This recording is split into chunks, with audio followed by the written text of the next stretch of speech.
Good evening, everyone. Welcome to NTD Tonight. I'm David Zhang. Here are today's top stories. President Biden and Prime Minister Netanyahu are expected to meet later this month. More on what's at stake. Evacuation orders in one Northern California county as the wildfire continues to grow and spread. State leaders are urging Americans to avoid using the China-owned Temu marketplace app. More on the troubling allegations. First up, President Biden and Prime Minister Netanyahu are expected to have a critical meeting in Washington this month. What's at stake? President Biden and Israeli Prime Minister Benjamin Netanyahu are expected to meet in Washington in late July. The meeting will coincide with Netanyahu's address to Congress about the ongoing war in Gaza. Netanyahu is scheduled to speak to a joint session of Congress on July 24th. The Biden-Netanyahu meeting is expected to take place at the White House, with the logistical details still being finalized. The U.S. has supported Israel in the Gaza conflict diplomatically and with weapons. Netanyahu and Biden have disagreed over a shipment of large bombs that was paused. President Biden has occasionally expressed concerns about Israel's actions, calling some bombings indiscriminate and urging protection for civilians. Biden also labeled the response of Israel's military on another occasion as over the top. A Delta flight from Detroit to Amsterdam was diverted to New York's Kennedy Airport today after passengers were served spoiled food. The red-eye flight took off from Detroit around 11 p.m. yesterday and landed in New York at 4 a.m. Delta said a portion of the main cabin in-flight meal service were spoiled. The New York Fire Department said emergency responders met the flight and treated the 12 passengers. It was not clear how many of the flight's 277 passengers ate the spoiled food. Delta said it would investigate. The airline spokesperson said, quote, "This is not the service Delta is known for, and we sincerely apologize to our customers for the inconvenience and the delay in their travels." An estimated 13,000 Californians are ordered to evacuate and flee a fire that began only yesterday. The Thompson Wildfire has quickly spread across Butte County in Northern California. The fire has burned more than 3,000 acres in the North Oroville community, about 68 miles north of Sacramento.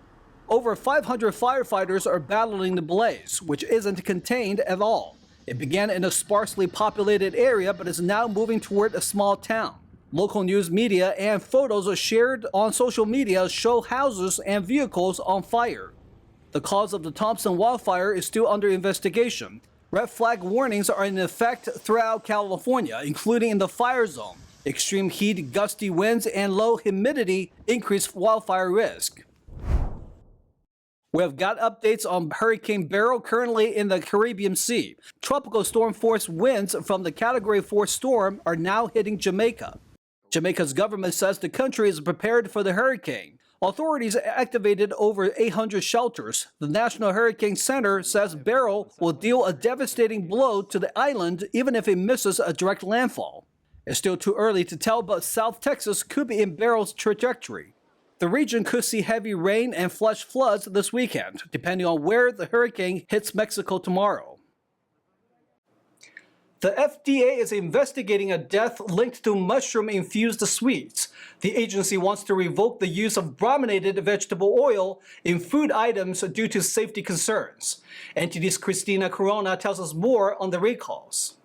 The FDA is investigating a death linked to mushroom-infused sweets from diamond shrooms, with 48 illnesses and 27 hospitalizations reported since Tuesday. Profit Premium Blends, the manufacturer in Santa Ana, California, initiated a nationwide recall of diamond shrooms products. Severe symptoms reported include seizures, loss of consciousness, and abnormal heart rates. The FDA, the Centers for Disease Control and Prevention, Poison Control Centers, and local agencies have launched an investigation into the illnesses. On Tuesday, the FDA also announced it will revoke the use of brominated vegetable oil in food items effective August 2nd, citing safety concerns. Small quantities of brominated vegetable oil are used legally in some citrus-flavored drinks in the United States to keep the flavor evenly distributed. However, the FDA concluded that brominated vegetable oil is unsafe after studies conducted with the National Institutes of Health revealed potential adverse effects in humans. humans. Brominated vegetable oil has been banned in the UK, India, the EU, and Japan. Christina Corona, NTD News. In a stark warning, Arkansas Attorney General Tim Griffin is urging Americans to avoid using the Temu Marketplace app, labeling it a data theft business. NTD's Daniel Monahan has more on the troubling allegations. The Office of Arkansas Attorney General Griffin filed a lawsuit against Temu last week. We have a responsibility in this office. I have a responsibility to ensure that Arkansans' data is protected. Griffin says Temu is not an online marketplace like Amazon or Walmart, speaking to Fox Business. What Temu is doing is selling goods at a rock bottom price, not to make a profit off of those, but as a way to get into your phone, your device.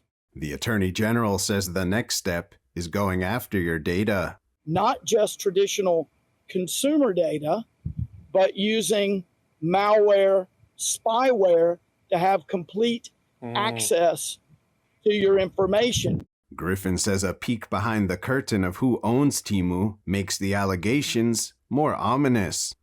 All of this against the backdrop of who owns the company, who operates the company, which are Chinese communist officials, former Chinese communist officials. Temu is operated by Shanghai, China-based parent company Pinduoduo Incorporated. The lawsuit is seeking a jury trial, as well as a permanent block against Temu's data collection activities. It also seeks a $10,000 fine for each violation of an Arkansas state law known as the Deceptive Practices Act. The suit primarily cites research from Grizzly Research, which analyzes publicly traded firms. In its report, Grizzly Research says it suspects that Temu is already or intends to illegally sell stolen data from Western country customers. This to sustain a business model it says is otherwise doomed for failure. The report states that Temu is estimated to be losing $30 per order. In a statement after the lawsuit was filed, Temu said the allegations in the lawsuit are based on misinformation circulated online. According to analytics website Backlinko, Temu was the most downloaded shopping app around the world in 2023, with more than 330 million downloads. That's about 1.8 times more than the Amazon shopping app. Daniel Monahan, NTD News. As the Supreme Court wraps up its term, it made decisions on whether to take up or reject several cases yesterday. Here's a look at the final cases in what's been a busy year for Supreme Court justices. The Supreme Court Tuesday declined to hear a number of gun cases, instead passing them back to lower courts or rejecting them. The justices said they would not hear a number of challenges to a lower court's decision to reject an Illinois ban. The ban prohibits the sale and distribution of semi-automatic weapons like AK-47s and AR-15s.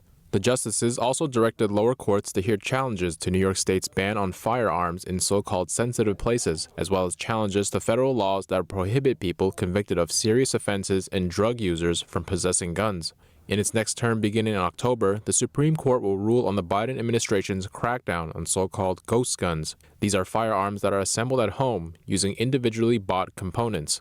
Supreme Court justices Tuesday took up two cases related to online safety. The first of these, a Texas law requiring adult film websites to verify the age of its users. The 2023 law applies to any website of which more than one-third of the content is, quote, sexual material harmful to minors.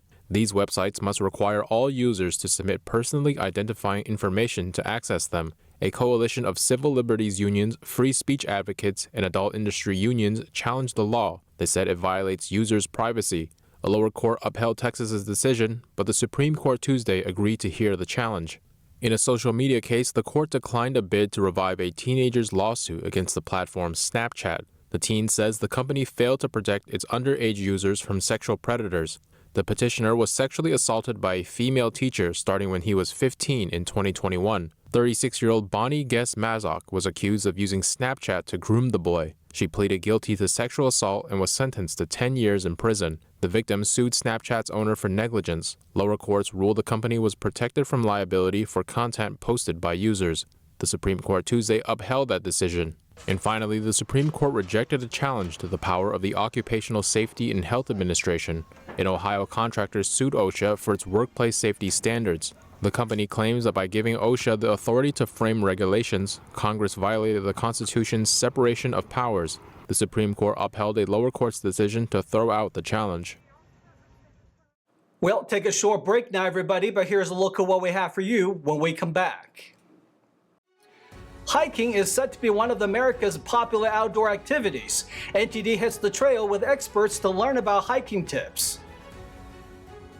We also have more tips for staying safe outside as parts of California are sweltering under triple-digit temperatures.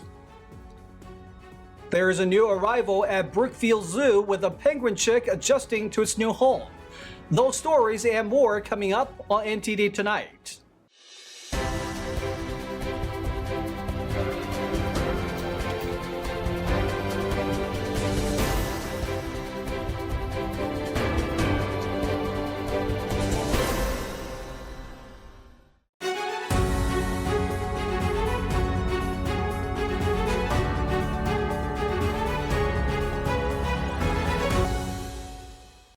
Welcome back to NTD Tonight. I'm your host, David Zhang.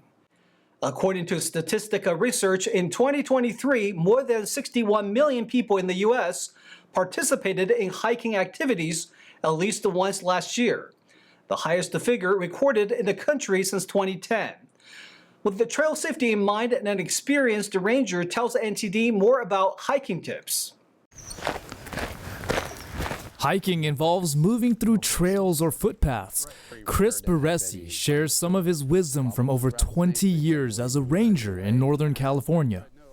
One of my favorite ways to enjoy a hike like this is to take my time, take a look at the views around me, notice the small things on the side of the trail, the different plants and flowers, the butterflies, birds. Listen to what you're hearing in nature, bird calls, maybe a woodpecker pecking, the sound of the breeze. So really take it all in. Some people call it forest bathing. Chris, with the Regional Open Space District, walked us through part of the Fremont Older Preserve. Most of the trails in this preserve are multi-use, so horses, bikes, dogs on leash. Wildlife is abundant on trails, but people do get concerned about some animals, such as mountain lions. And what I tell them is be aware, but don't be afraid. In my many years patrolling trails, I've only seen a handful, and usually it was darting across the road in front of me, or a visitor had discovered one and reported it to us. They tend to avoid people for the most part, but if you do encounter one, as our signs say, you want to look big, you want to make noise, you don't want to turn your back or run, and you want to try to just, get the mountain lion to turn around and say, I don't need to deal with this person because we're not their intended prey in the first place. So, one thing to watch out for are ticks, which can cause Lyme disease and give flu-like symptoms. The CDC said in 2022 there were around 20 cases per 100,000 people. What we recommend for that is always wear long pants, tuck in your shirt, light colored clothing, and definitely check yourself for ticks, especially if you ever go off trail or are in an area walking through tall grass. Chris says rattlesnake bites are uncommon and spider bites even less common. But any venomous type of bite, snake bite especially, stay calm. You want to keep your heart rate down. You want to call 911 right away. Because you don't know how bad the reaction's going to be. There are some myths out there about trying to suck venom out or tourniquet around a limb or something like that. You don't want to do any of that. The things that are going to get you out here are probably heat, dehydration, environmental factors more than any of the critters. So what kind of gear should people pack? It can get very warm out here. We don't supply water at our preserve, so they need to bring plenty of water. Extra food, they want to protect themselves from the sun, so decent clothing, good hiking shoes, for sturdy shoes, boots if they have them, sunscreen, sunglasses, insect repellent if they need that. Chris also says to bring a sweatshirt if you plan to stay past sunset, as conditions can change quickly. So here we have the poison oak leaves, which you can see is bundled in 3, and it's tricky because it blends right in with next to this oak tree with its regular leaves. So it's coming from the ground, wrapping up around this tree. Yeah, so poison oak is very common throughout our preserves in the woodlands. You could see that they come in leaves of 3, so the old saying is leaves of 3, let it be. If you touch it, some people don't get it, but for other people, most people, it's just a mild rash that will run its course. It can spread by your itching it and moving the oil. Apps and websites also have key information about different trails. Ryan McCauley says knowing before you go is important. So the Trail Explorer app was actually suggested by a lot of our visitors who wanted more information about what sorts of trails they can hike and what sort of level of difficulty. So Mid-Penn took that feedback and started to walk every 250 miles of trails to get that information about how steep it is, how shaded it is, what the surface material is like. What's one of the best ways for you to enjoy the hike, make it more meaningful? I think just making sure I unplug, I try not to check my phone during the hike. I think I'm always kind of on the run, and I like to kind of unplug and listen to nature, kind of be with the people I'm with and be really present. Lastly, the leave no trace behind principles. Pack it in, pack it out is part of that philosophy. Bring in all your food and water that you need, and then bring all your trash out with you. But also don't pick flowers. Don't go off trail where you're going to stomp native vegetation and leave a path that you've been there. Despite hiking uphill during the summer heat, the view up here and the breeze and fresh air is definitely worth it. Reporting in Silicon Valley, David Lamb, NTD News. Parts of California are sweltering under triple-digit temperatures, and things are forecast to get worse over the 4th of July. Up to 90 million people in the U.S. will be under heat alerts during the holiday. We have some tips for staying safe outside in the heat and humidity. The National Weather Service says the torrid conditions are caused by high pressure just off the west coast. A separate ridge is causing heat warnings and advisories from Kansas and Missouri to the Gulf Coast states. Sacramento is under an excessive heat warning expected to last until Sunday night. Temperatures are forecast to reach up to 115 degrees, but many are venturing outdoors despite the heat.